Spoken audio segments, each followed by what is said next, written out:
spelling. Jim, G-I-M, Windsor, W-I-N-D-S-O-R. And a title.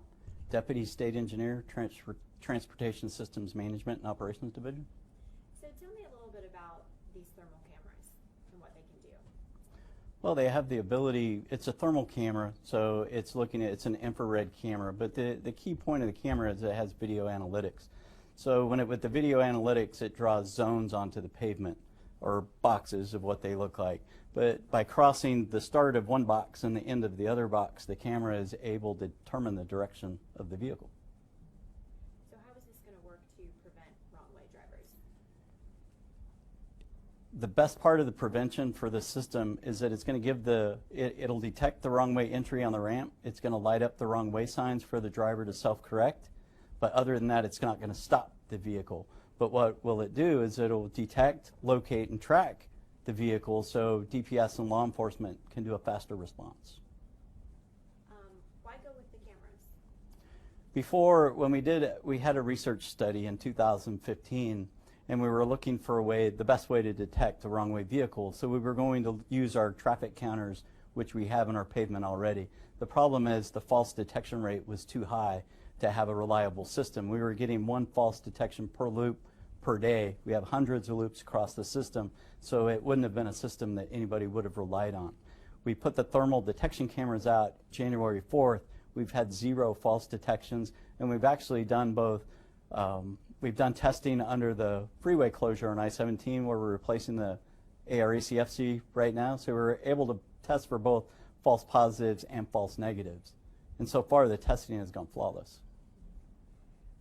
So walk me through the steps from the second that the driver gets on going the wrong way on the ramp. What are the steps that happen? How does it track it? When the driver turns the wrong way on the ramp, the thermal camera in the detection zone will detect that it's going in the wrong direction. It'll light up the wrong way signs on the ramps and light them up and blink to get the driver's attention to hopefully try to get him to self-correct. If it continues down the ramp and it hits the gore of the off-ramp, that'll be the second detection. When it hits that detection, it'll send digital alert messages to DPS dispatch or their OPSCOM and also our traffic operations center, where we also have a DPS trooper stationed as well.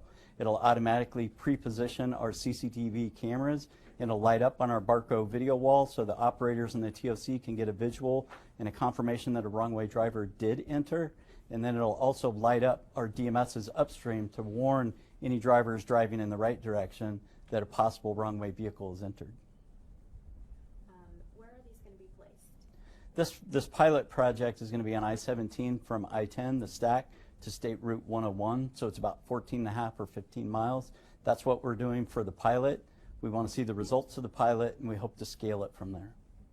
Were there other options or other things you guys looked at besides cameras?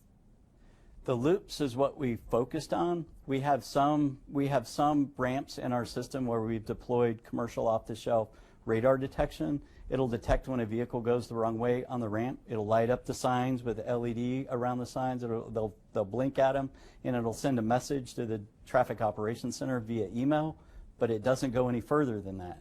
So if it'll send a burst of 3 still photos, we do have data that shows that drivers self-correct and they turn around, but if the driver doesn't self-correct, then our operators are searching for it on the camera to see if it entered. We're still dispatching DPS. We have no confirmation that it's actually there. With our thermal cameras, every mile, we'll know if it's continuing. With our CCTV cameras pre-positioned, we'll have a visual.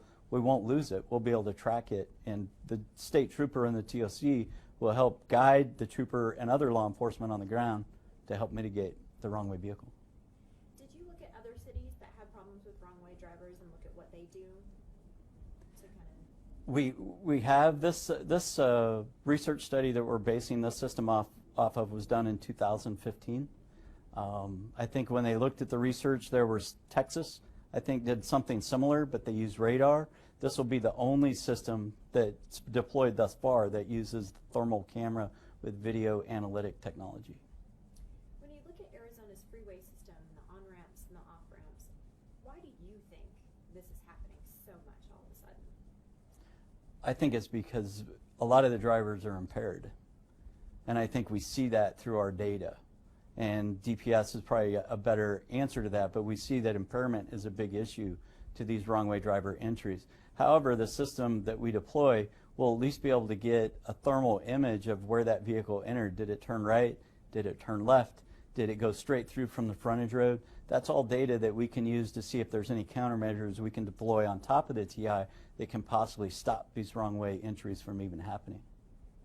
When are you going to start construction on these cameras? The original plan was to construct in the fall. The governor wants us to accelerate. The design is at 60%. We're pushing to have that design complete by the end of this month. We'll do everything we can to squeeze that timeline down to beat that fall start date. It'll all depend on how long we advertise it for, when we do the bid opening, if we do a special meeting for the transportation board. We'll do whatever we can to accelerate it. Until then, what can drivers do to be safe? Be aware, be cognizant.